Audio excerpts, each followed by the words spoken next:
Bonjour, c'est Dazan ici et bienvenue au 5e épisode de l'existentialisme avec Dazan le philosophe.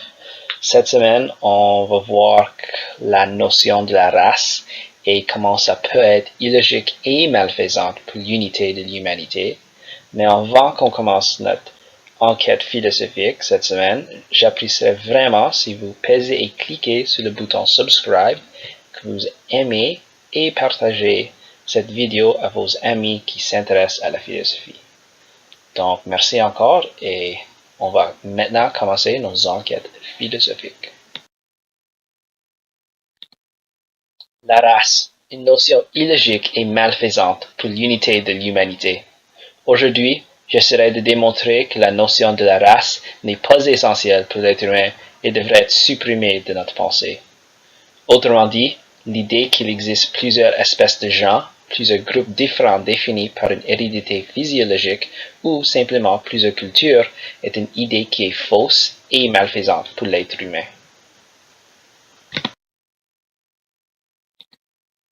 La race est une subdivision à l'intérieur de l'espèce humaine qui ne respecte pas les règles de la logique, car la logique utilise un système de genre et espèces afin de démontrer les véritables différences spécifiques et l'essence entre toutes choses. Simplement dit, en termes généraux, l'être est le genre, puis humain est l'espèce qui forme donc l'être humain. En termes biologiques, l'homo est le genre, puis sapiens est l'espèce qui forme donc Homo sapiens.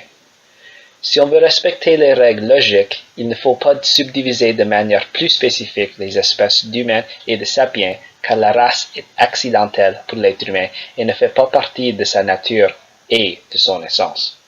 Autrement dit, la race est accidentelle pour l'individu humain parce que l'individu ne peut pas jamais être défini. Toute chose peut seulement être définie par son genre, son espèce et sa différence spécifique, pas par ses accidents ou par sa contingence. Cependant, si la notion d'être humain et de Homo sapiens sont deux manières logiques de définir les personnes et que Homo sapiens est une manière plutôt biologique de les définir, pourquoi est-ce qu'il ne faut pas subdiviser les Homo sapiens encore plus en utilisant la variété observable et génétique?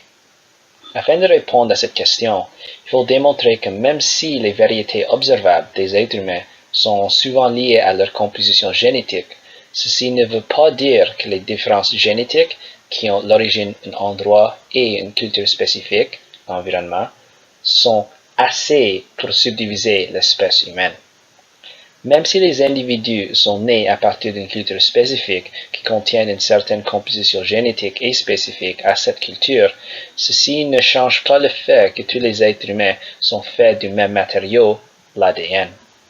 Autrement dit, l'ADN d'une race fait partie de l'ensemble d'ADN de toute espèce humaine, et étant donné que l'ADN d'une race n'est pas différent de celui de toute espèce humaine, on peut conclure que la race repose que sur la présence des traits physiologiques et des traits génétiques qui ne supportent aucune différence essentielle pour l'être humain, seulement une différence observable.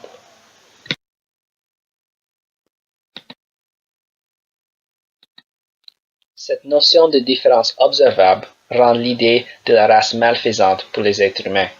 La perception des différences observables qui distinguent les hommes crée un problème à l'intérieur de l'espèce humaine, car cette perception crée un sentiment de diversité, qui est un conflit direct avec l'idée de unité de l'humanité.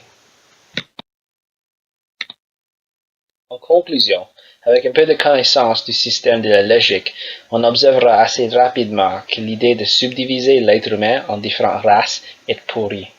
De plus, la notion que la race est liée à la biologie crée un paradoxe avec l'idée que la race n'apporte rien à la notion de la nature humaine et l'essence humaine. Finalement, la notion de la race est malfaisante car elle mène vers la division des humains au lieu de promouvoir l'unité de notre espèce. Bref, il me semble que l'idée de la race est une idée qui devrait être supprimée de notre pensée, puis remplacée par une idée qui nous mène vers l'unité avec les autres personnes. Autrui n'est pas différent de moi à cause de sa race, il est simplement un Homo sapiens unique, et c'est un accident qu'il soit d'une certaine race. Donc il est illogique de classer les êtres humains par rapport à leur contingence et à leurs accidents. Donc, merci pour avoir écouté cet 5e épisode de l'existentialisme avec Dasein le philosophe. J'aurai des nouvelles vidéos chaque dimanche. Donc, n'oubliez pas de peser sur le bouton subscribe, de aimer et partager cette vidéo avec vos amis qui s'intéressent à la philosophie. Et vous pouvez aussi me trouver sur Facebook à Dasein Journal. Donc, j'espère que vous passez une excellente semaine. Je vous apprécie tous et toutes. Et c'est ça. Ciao.